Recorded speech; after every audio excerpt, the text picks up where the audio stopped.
Assalamualaikum warahmatullahi wabarakatuh. Assalamualaikum warahmatullahi wabarakatuh. Mohon pencerahannya, apakah onani bisa membatalkan puasa? Dan bila batal, gimana cara mengganti puasa tersebut? Apakah diganti dengan fidyah atau puasa? Sekian dan terima kasih. Dalam fikih puasa praktis, mohon ini bisa diambil, bisa di-download juga di buyayahya.org. Ada fikih praktis, mudah untuk memahami fikih. 9 hal yang membatalkan puasa. Yang ketiga adalah yang keempat. Yang ketiga dan keempat satu pasang. Bersenggama yang ketiga, biarpun tanpa keluar mani dengan sengaja. Yang keempat adalah keluar mani dengan sengaja biarpun tanpa senggama. Termasuk yang membatalkan puasa adalah keluar mani dengan sengaja. Mohon maaf apakah dengan onani atau apa saja. Yang penting mengeluarkan mani dengan sengaja. Jika ada orang keluar mani tanpa sengaja, dia lagi terlelap dalam tidurnya, mimpi basah, dilihat betul ada air mani, tidak batal karena dia tidak sengaja. Kalau tadi yang ditanyakan sengaja mengeluarkan mani, batal puasanya. Dan onaninya saja sudah dosa, di bulan Ramadan dosa plus dosa. Membatalkan puasa saja dosa. Contoh, membatalkan puasa yang tanpa dengan dosa, makan makanan sendiri. Onani kan nggak boleh. Makan saja menjadi batal. Membatalkan puasa sudah dosa, apalagi membatalkannya dengan cara yang haram. Nah, bagaimana hukumannya dalam mazhab kita? Imam Syafi'i nggak ada denda di sini, tobat saja yang banyak, tapi wajib mengganti nanti, yaitu qadha, mengqadha. Dalam mazhab Syafi'i tidak ada kafarah, ya, berbeda dengan mazhab Malik misalnya. Mazhab Syafi'i nggak ada kafarah di sini, cukup nanti banyak istighfar, jangan diulangi lagi, baru nanti diqadha setelah keluar dari bulan Ramadan, ya, diqadha sehari ya sehari. Semoga Allah mengampuni semuanya dan semoga Allah mudahkan kepada kita pintu halal, dijauhkan dari keharaman khususnya di dalam urusan syahwat, baik dosa seperti tadi atau na'udzubillah sampai zina. Semoga Allah menjaga kita. Warahmatullahi wabarakatuh. Waalaikumsalam warahmatullahi wabarakatuh. Yang saya hormati dan muliakan oleh Allah Subhanahu wa taala. Amin. Gini, ada sepasang suami istri yang mana yang mencari nafkah itu seorang istri. Punten, ini titipan pertanyaan Buya, kebetulan beliau belum bisa hadir ke majelis ini.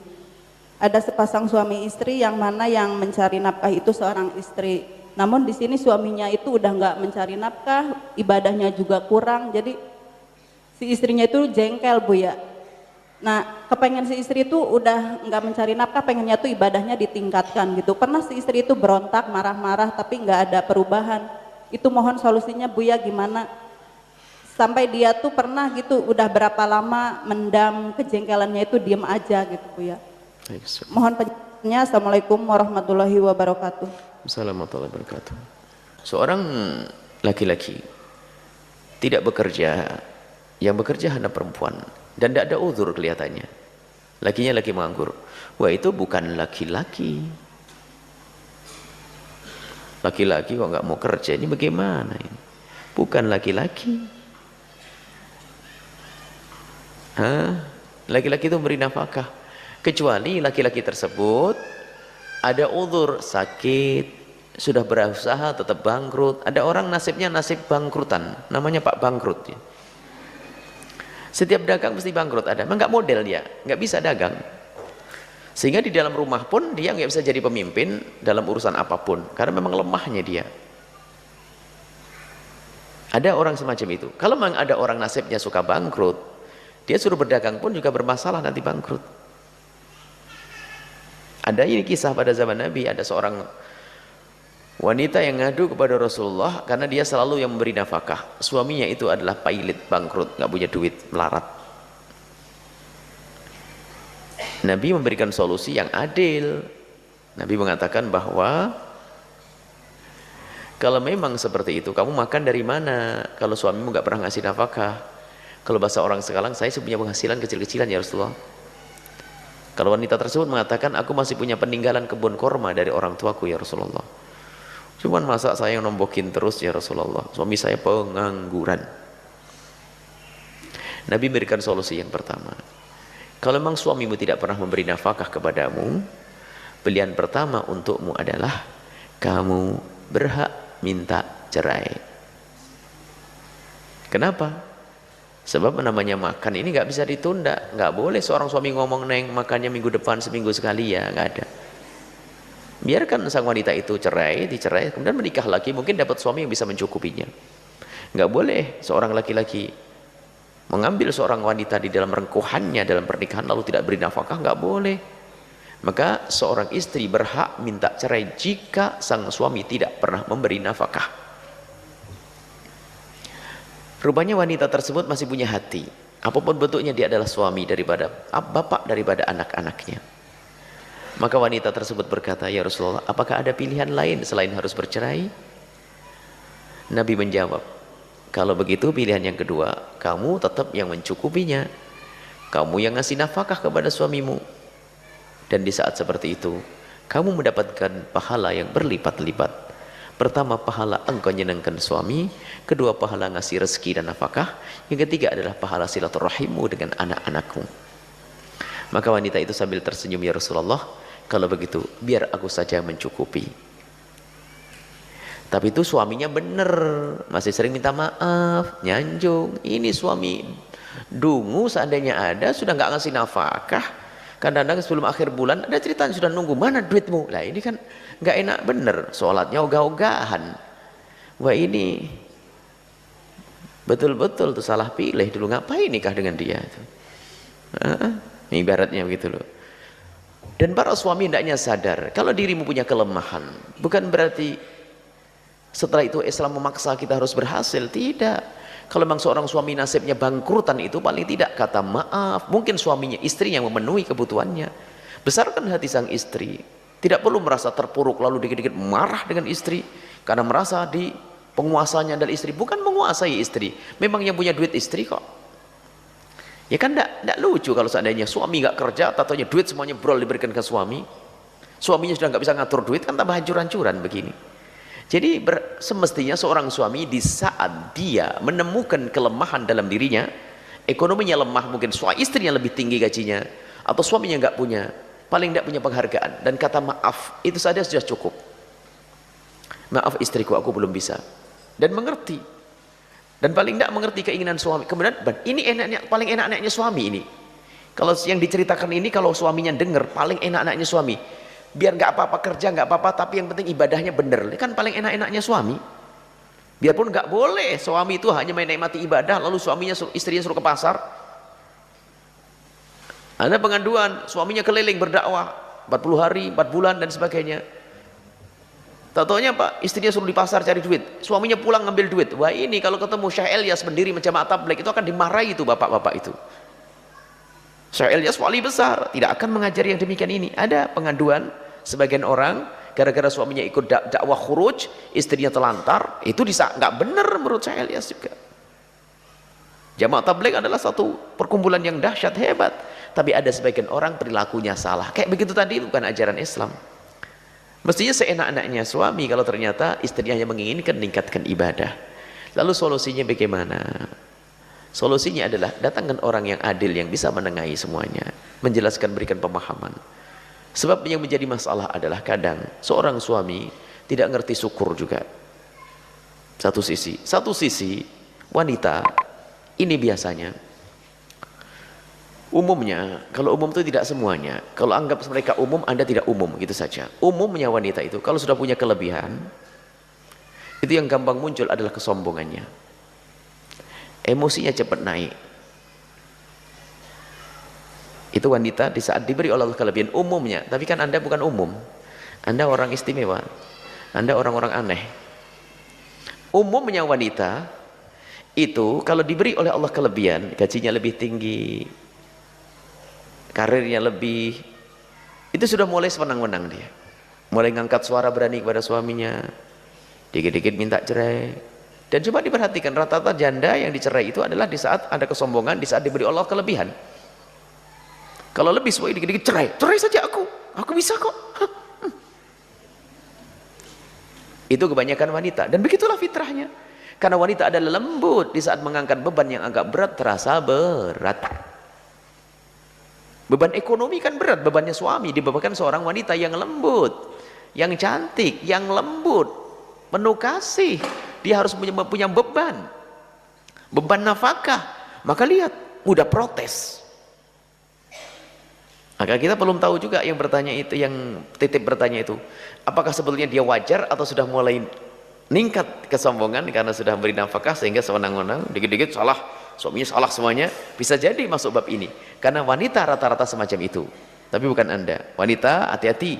Siapapun Anda, hei para wanita yang Allah telah berikan kelebihan kepada Anda, hendaknya kelebihan itu menjadikan Anda semakin tawadhu. Kalau tidak, berantakan.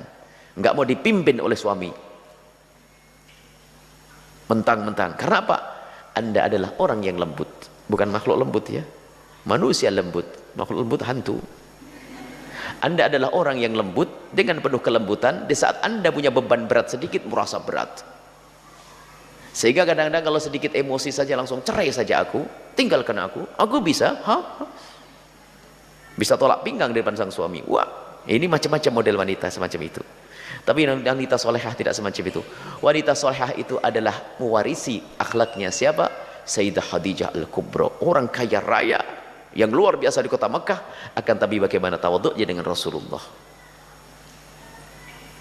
Ngerti kebutuhan Rasulullah, kepentingan Rasulullah SAW. Jadi kekayaannya tidak menjadikan dia sombong. Termasuk wanita yang bertanya kepada Rasulullah, dia diberi kecukupan, suaminya adalah pilot, suaminya bangkrut, akan tapi ternyata di saat diberi petunjuk oleh Nabi, dia lebih senang. Biarlah kalau begitu, aku saja yang mencukupi, tapi aku dapat 3 pahala.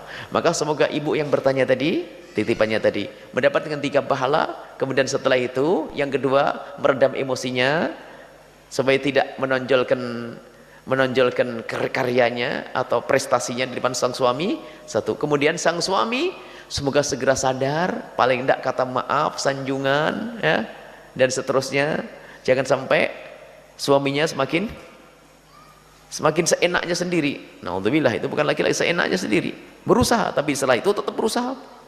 Berusahanya pun yang wajar, jangan sampai berusaha bangkrut malah membebani sang istri lagi, kan repot.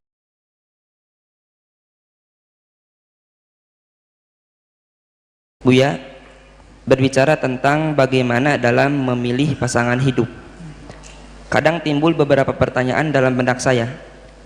Salah satunya ialah bagaimana sekiranya kita dapat mengetahui bahwa pilihan kita tersebut akan dapat bertahan dengan 1001 kekurangan yang ada pada diri kita. Begitu juga sebaliknya. Karena mempertahankan pilihan itu lebih sulit daripada memilih. Yang pertama, cara memilihnya yang benar. Kalau dia punya 1001 kekurangan, ya cari yang nggak punya kekurangan dong. Banyak kekurangan, kan hidup itu untuk memilih. Nabi menghantarkan, Nabi mengajarkan nikah itu milih. Jadi pilihlah yang dia boleh memilih, cantiknya dia, kayanya dia, kemudian dia perilakunya lembut. Kemudian yang terakhir, agamanya. Biarpun itu terakhir, oleh Nabi dibalik menjadi yang pertama, fadfar bidzatid dini taribat yadak. Yang punya agama harus kau dahulukan. Lah ini milih. Milih, menikah itu memilih. Laki-laki juga milih. Termasuk durhaka kepada anak itu kalau salah milih ibunya. Seorang anak dibawa oleh bapaknya karena katanya kurang ajar kepada bapaknya, kepada Sayyidina Umar. Anaknya rupanya cerdas. Khalifah, saya mau tanya, apa nak? Apakah kewajiban bapak kepada anaknya sebelum anak lahir? Dijawab oleh Sayyidina Umar, yang pertama adalah memilih ibunya yang baik.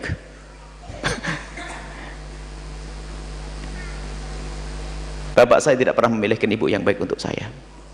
Asal perempuan dinikahi. Yang kedua adalah mengajarkan Al-Quran. Yang ketiga memberi nama yang baik. Namaku pun pahit namanya. Nama pahit, nama tidak baik.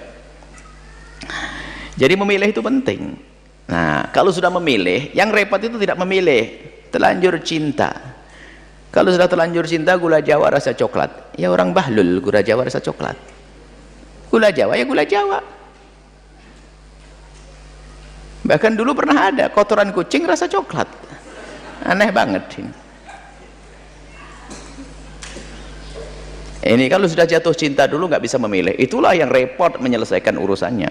Tapi kalau Anda normal, hati Anda kosong, saya melihat dia adalah wanita yang baik, solehah, ada kekurangannya, kekurangannya akan dipertimbangkan. Kekurangannya apa? Ya kurang cantik, tapi dia solehah, kurang cantik, akhirnya dia berpikir dengan iman. Suatu ketika aku akan pergi, aku akan meninggalkan rumah, meninggalkan anak-anak dan sebagainya. Akhirnya dia maju menikah dengan dia, yang dipikirkan kesolehannya. Maka kekurangannya ditepis waktu hidup. Jadi bahasa waktu sebelum menikah. Jadi kekurangan kalau harus kita terima ya sebelum menikah itu, tapi bukan karena dia sudah terlanjur gandrung tadi, bukan. Ada seorang wanita ditanya, "Neng, kenapa sih Neng kok kamu seneng sama dia, kok pengen nikah dengan dia, apa sih kelebihannya?" Nggak tahu mah, kan bingung gitu. Ganteng mah enggak, lembut enggak, sudah terjerat dalam cinta, bohong. Baik, nah memilih, sebelum memilih itu yang benar. Kalau sudah memilih dengan segala kekurangannya, misalnya apa? Dia baik, biarpun dia fakir, dia punya masa depan, rezeki kan bisa dicari bersama. Dia makan, saya makan, anggap saja sendiri-sendiri ya. Dia cari makan sendiri, saya makan sendiri, yang penting halal. Jadi kalau kekurangan itu memang sudah kita antisipasi, gambaran. Tapi kalau sudah santri biasanya yang sombong tuh, yang biasanya repot tuh santri. Saya itu kalau nikah harus cantik pokoknya, masalah akhlak mah nomor nanti. Kenapa? Kalau wajah kan nggak bisa dirubah, kalau akhlak kan saya nasihati setiap hari bisa berubah nanti. Santri sombong itu. Giliran menikah hampir 2 bulan, istrinya teriak-teriak, nggak bisa ngomong, gemeteran dia santrinya. Nggak bisa nasihati. Nasihati apa? Satu kalimat keluar dari mulut suaminya, istrinya balas 5 kalimat. Makanya kan sok sombong santri. Yang penting cantik, urusan saya kan punya ilmu. Halah. Banyak ustadz itu mengkerut kalau depan istrinya, nggak bisa ngomong apa-apa, nggak akan maju. Istrimu pendukungmu untuk sukses. Kalau istrinya nggak benar, nggak bisa sukses. Bahkan bukan sekedar bisa sukses, nggak bisa dibesarkan. Kalau di belakangmu, hei para santri, istri yang nggak benar, bela istri yang benar, akhlak, bisa mendukung perjuanganmu. Sama, hei ada anakku, anak gadis yang solehah, suamimu adalah imammu. Kalau kau salah pilih, kau akan ikut imam yang salah. Milih, jangan hanya terlanjur seneng. Nah, kalau sudah memilih, segala kekurangannya sudah dikira-kira kekurangannya kayak apa sih? Kalau kekurangan fisik, pikir semuanya akan berubah fisiknya. Katanya dulu mancung hidungnya, kulitnya Masya Allah, semakin tua semuanya berubah, ya kan? Pada akhirnya berubah, bahkan kalau mati busuk semua. Kalau fisik bisa, kalau sudah akhlak. Nah, bagaimana untuk mempertahankan? Ya cara memilihnya dulu. Dalam bahasa sederhana, kalau memilih pasangan itu yang melek matamu. Kalau sudah menjadi pasanganmu, pandanglah. Jadi kalau mau memilih pasangan, pandanglah calonmu itu dengan mata melek, bener milih. Kalau sudah menjadi pasanganmu, pandanglah pasanganmu dengan mata remang-remang. Ya, saya dimaafin deh segala kekurangan. Yang namanya manusia, dia salah, saya juga bisa salah. Yuk kita benar-benar. Waktu belum menikahnya langsung tutup poin, I love you. Aku padamu yang setiap malam nggak bisa tidur, suka begadang dia, bukan karena cinta dia. Perempuannya gampang terpesona dengan kalimat itu. Jatuh cinta, menikah tanpa kriteria pernikahannya, ribut, bingung, punya 1001 kekurangan, full kekurangan. Baru setelah jadi pasangannya dilihat melek, ya nggak kuat lah dia. Jadi kalau sudah jadi pasanganmu, pandanglah pasanganmu dengan mata remeng-remeng. Maafin dia, ya Allah, ya kurang ini, ya Allah rambutnya, ya, kamu yang nyisiri nanti, banyak kutunya, belikan obat kutu, gitu saja. Jangan dulunya kamunya asal pilih, baru kalau sudah jadi milikmu ada tanggung jawab di hadapan Allah. Kurangi.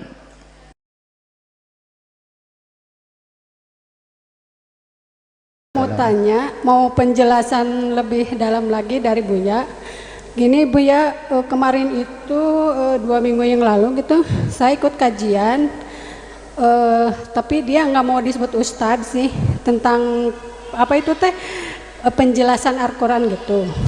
Dan pas mau terakhir mau selesai, dia bilang gini, bahwa surga itu tidak mutlak untuk orang Islam, katanya. Apa itu?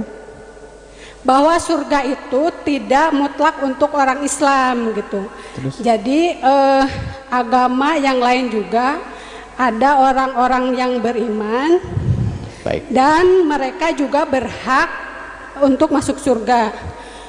Terus dia menunjukkan ayat di Al-Quran yang menyebutkan bahwa ahli kitab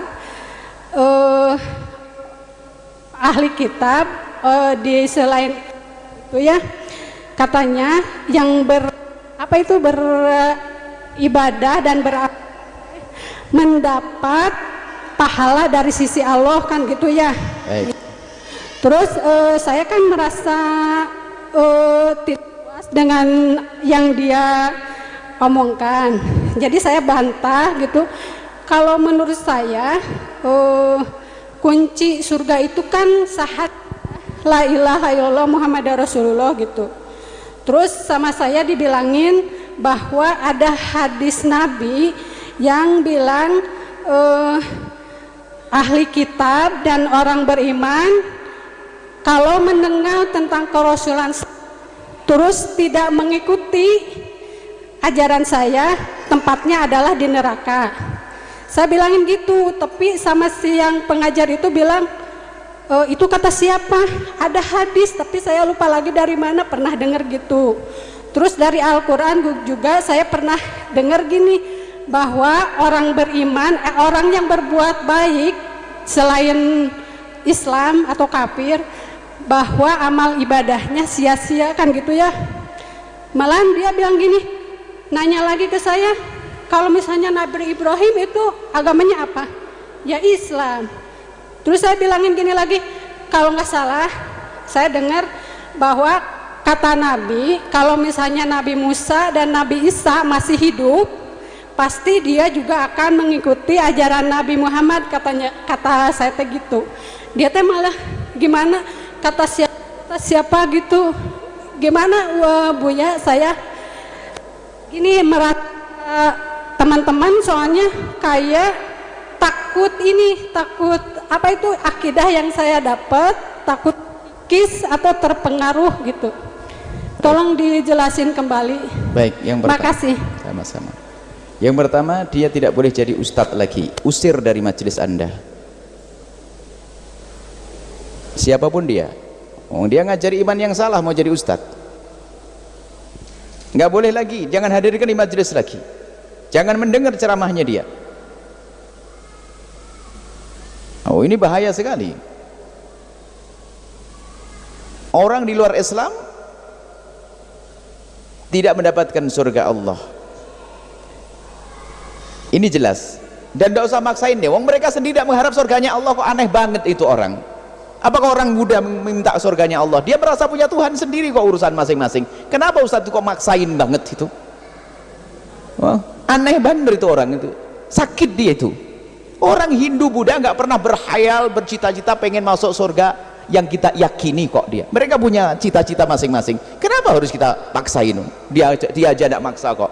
Orang Yahudi tidak maksa, orang Nasrani nggak maksa. Kenapa Anda maksa? Itu loh, katakan kepada dia. Itu orang sakit dia. Saya sedih dengan orang-orang semacam itu tuh. Apa maksudnya itu semuanya? Dan orang Yahudi dan Nasrani itu mereka punya keyakinan sendiri, urusan mereka. Mereka punya keyakinan dan mereka punya surga yang mereka hayal, yang mereka rindukan, itu urusan mereka. Mereka tidak pernah merindukan surganya Nabi Muhammad kok. Selesai. Kenapa pusing-pusing? Adapun masalah kekafiran mereka, kafir itu maknanya adalah tidak masuk wilayah Islam imannya Nabi Muhammad. Kalau kurang jelas ayat yang selama ini dihafal oleh anak-anak kecil, lam yakunil ladzina kafaru min ahlil kitab. Lah, ahlil kitab masuk kafaru kok enggak bisa, kayaknya enggak hafal ayat pendek ini ya, enggak usah jauh-jauhin anak yang mereka keluar. Sudah jelas orang di luar Islam tidak berhak mendapatkan surganya Nabi Muhammad sallallahu alaihi wasallam. Kita punya iman.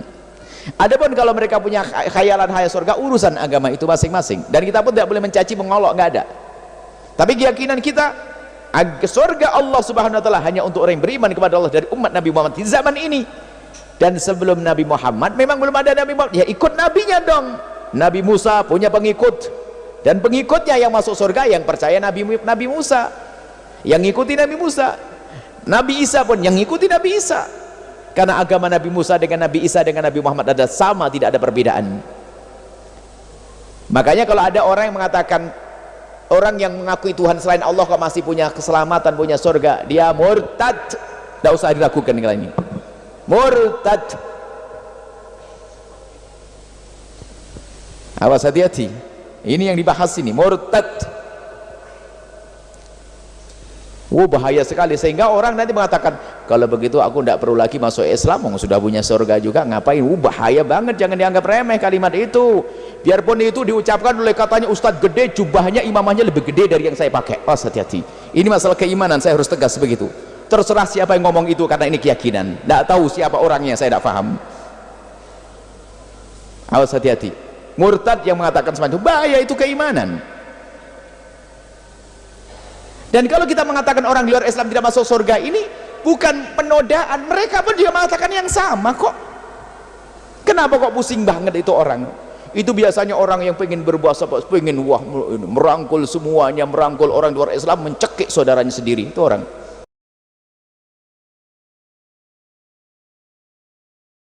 Saya ingin bertanya, apakah dosa zina yang pernah dilakukan seorang istri sebelum menikah bisa diampuni dengan melakukan sholat taubat tetapi setelah menikah?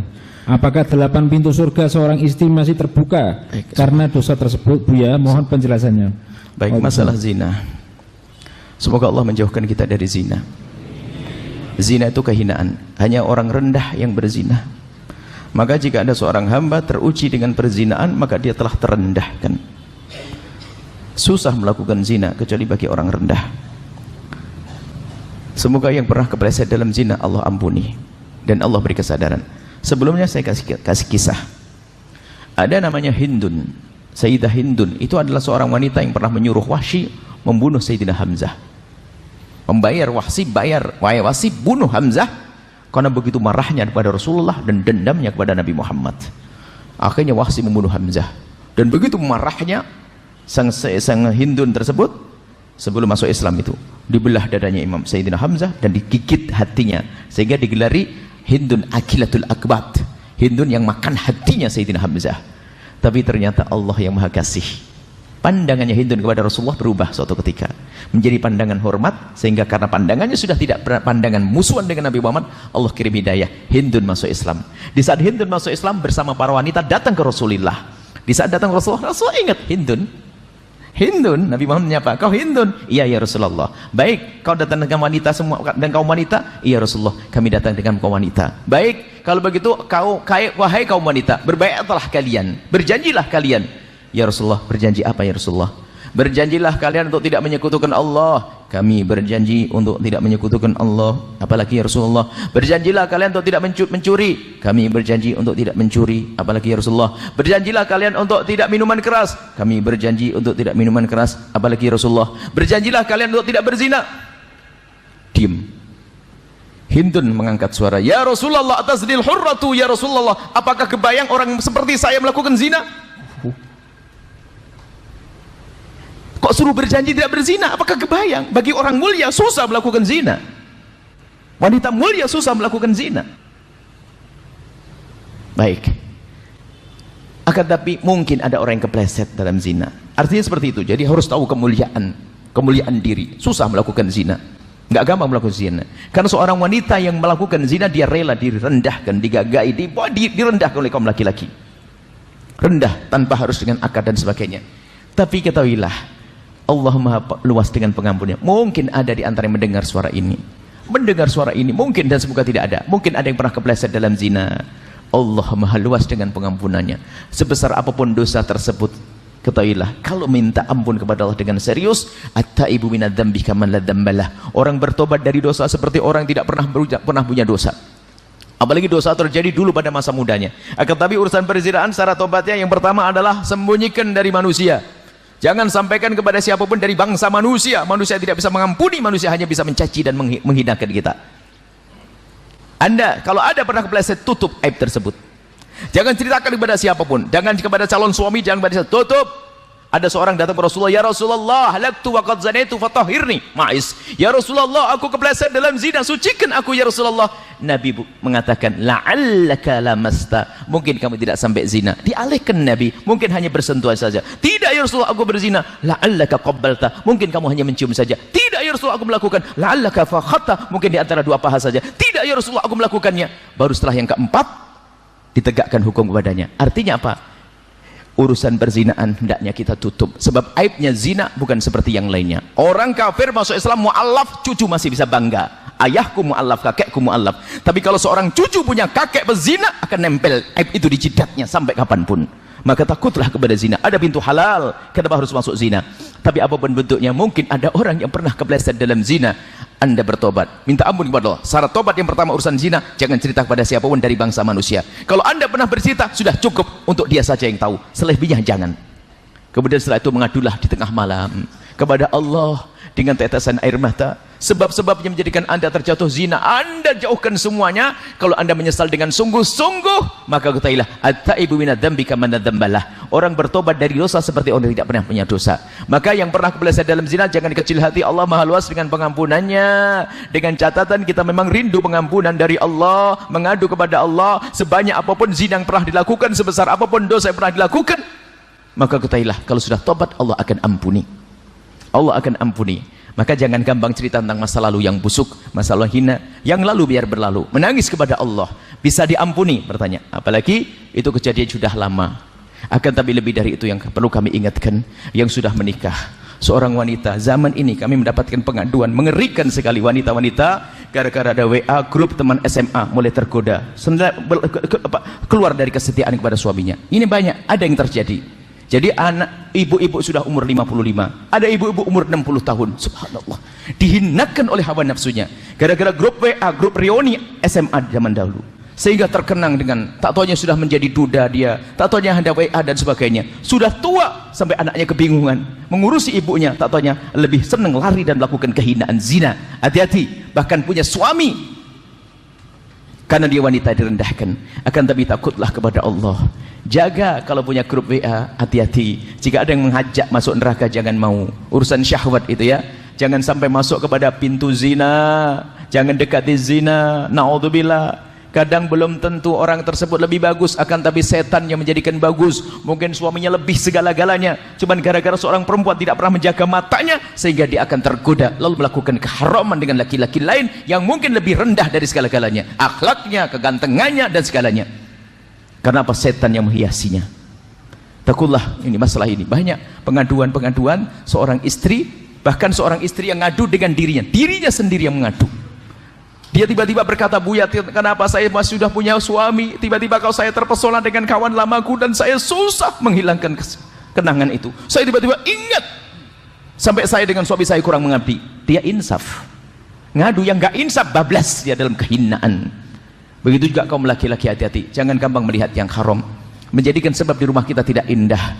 Mata laki-laki yang sering nonton yang haram, film porno, lihat perempuan buka aurat dan sebagainya, itu menjadikan kurang semangat dengan yang halal di rumahnya. Karena dia telah dikuasai oleh hayalan-hayalannya yang tidak ada pada istrinya, dan itu menjadi sebab kurangnya keindahan dalam rumah tangga. Maka jaga mata kita, jangan masuk wilayah zina, jangan mendekati zina dengan nonton film-film kotor dan seterusnya. Inilah ya, insya Allah Maha Pengampun. Allah Maha Pengampun. Yang pernah kepleset dalam zina, segera ngadu kepada Allah, minta ampun, dan jangan ceritakan kepada siapapun dari bangsa manusia. Cukup antara Anda dengan Allah, selesai.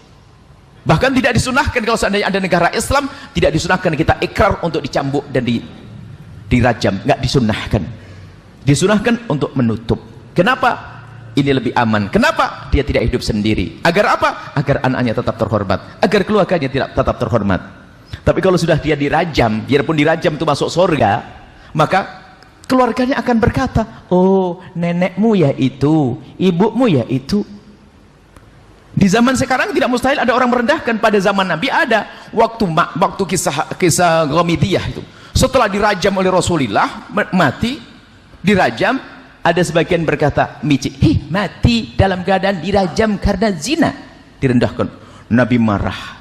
Kalau seandainya ditimbang tobatnya perempuan ini dengan amalnya ahli Madinah, niscaya lebih besar beratnya tobatnya wanita ini. Artinya tidak boleh direndahkan kalau orang bertobat. Hati-hati. Kemudian setelah itu, tolong jangan sekali-kali membicarakan orang berzina, menggunjing orang berzina, dosanya besar sekali. Naudzubillah.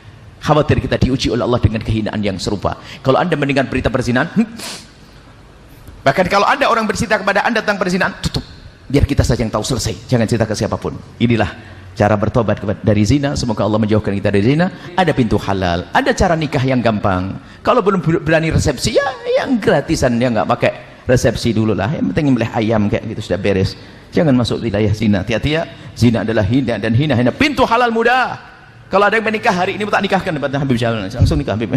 Sekarang nikah hal kok repot. Kenapa harus masuk pintu yang haram? Haram, nikah gampang.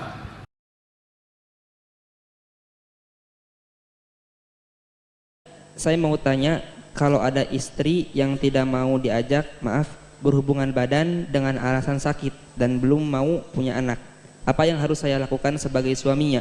Dan apa yang harus dilakukan ketika syahwat saya memuncak sedangkan istri tidak mau sama sekali? Terima kasih. Baik, jika seorang istri tidak bisa melayani suami karena udzur, misalnya sakit, atau karena haid, atau karena nifas, karena sakit, maka istri tersebut dimaafkan, tidak dosa di hadapan Allah. Tapi jika ada seorang istri menolak diajak berhubungan oleh seorang suami, sementara tidak ada udzur, bukan karena haid, bukan karena sakit, kok tidak mau, ingat, dengar ancaman dari Nabi. Idza da'a ar-rajul imra'atahu, jika ada seorang laki-laki mengajak istrinya ila firashihi, ke atas ranjang, fa'abat, kok perempuan itu ogah-ogahan, dan model wanita tuh banyak ogah-ogahan. Kalau sudah suaminya mengajak macam-macam, ngangkatin nasi lama-lama, menutup pintu lama-lama, ini model perempuan tuh. Nidurin anak lama-lama, sampai suaminya stres.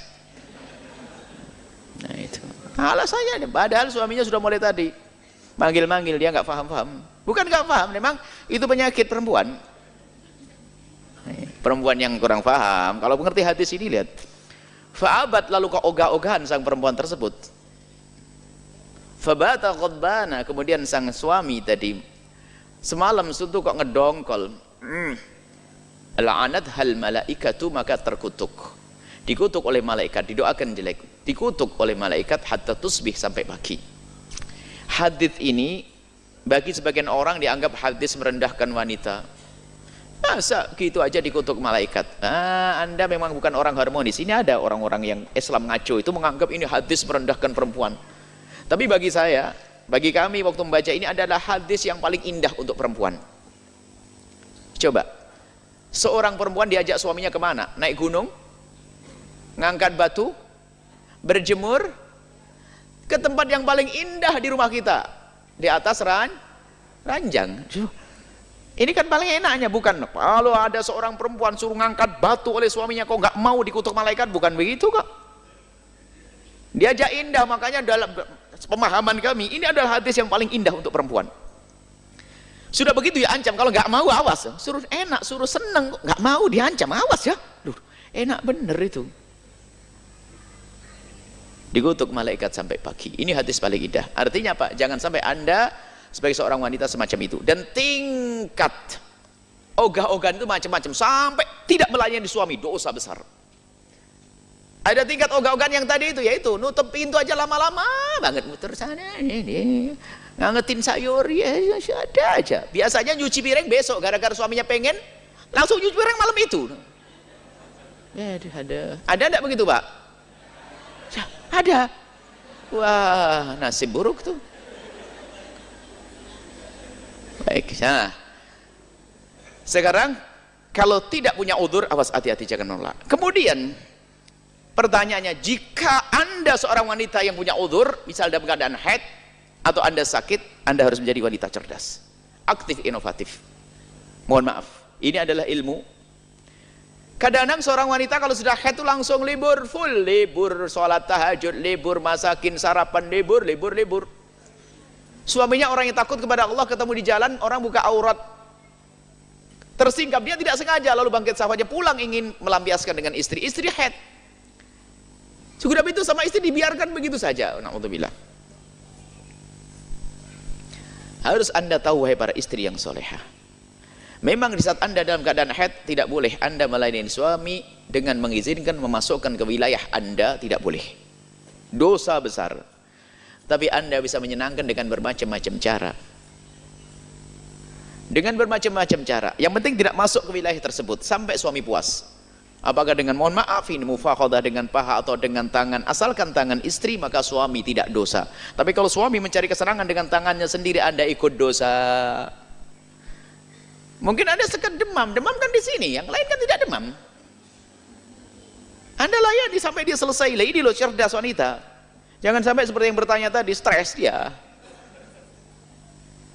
Awas, ya selesai ini, kasusnya sudah selesai. Ya, punya ilmu ya. Nggak boleh suami sampai, karena suami Anda mungkin orang yang sangat soleh, tidak mau melakukan keharaman.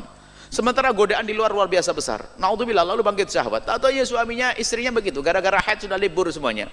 Anda bercumbu dengan suami sampai dia tuntas selesai. Yang penting jangan masuk wilayah itu. Jangan masuk lewat belakang. Dalam keadaan suci pun lewat belakang adalah haram, dosa besar.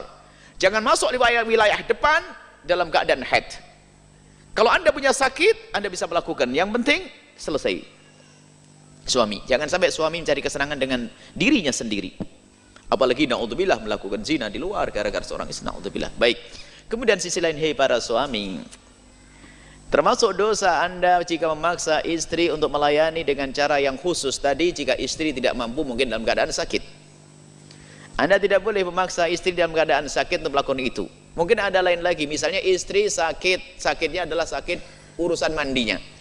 Jadi ada istri kalau kesentuh air, Masya Allah, maka Anda jika kasus yang semacam itu jangan takut mandi. Anda tetap melayani suami, Anda boleh bertayamum.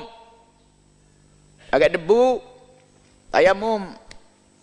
Karena apa? Anda kalau bersentuhan dengan air akan merasa sakit, maka jadi tetap ada caranya. Yang penting urusan yang satu ini tolong diselesaikan dengan ilmu juga. Jangan sampai dibiarkan suami terlantar. Nah, suami terlantar stres, naik pitam, makanya emosian.